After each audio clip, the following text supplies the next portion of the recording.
जरवार जे ॻोठ अलीआबाद रहवासी सिदाकत मलिक ऐं मुरीद शाख रहवासी बुशरा कोराई जे प्यार करण बाद ज़बरदस्ती अलॻि करण वारे मामले ते प्रेमी सिदाकत मलिक जे मुसलसल एहतजाजनि मीडिया तोड़े सोशल मीडिया ते ख़बरूं हलण बाद जरवार पुलिस ॻोठ अलीआबाद में कार्रवाई कंदे मुड़ुस खां धार कयल नारी बुशरा कोराई खे हथु करे वरितो। पुलिस हथु कयल नारी खे जुडिशियल मैजिस्ट्रेट मीरपुर माथेरो जी अदालत में पेश कयो, जिते नारी बुशरा कोराई पंहिंजे मुड़ुस सिदाकत मलिक सां गॾु रहण जो बयानु ॾिनो।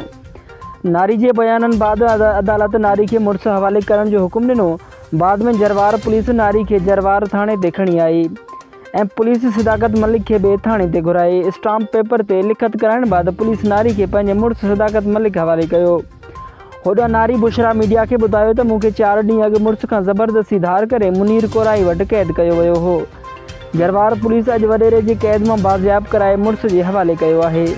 मां पंहिंजे मुड़ुस सां गॾु ख़ुशि आहियां। यादि रहे त सिदाकत मलिक ऐं बुशरा कोराई 3 महीना अॻु कराची जे कोर्ट में प्यार जो परणो कयो हो ऐं 4 ॾींहं अॻु जोड़े खे ज़बरदस्ती अलॻि कयो वियो हो।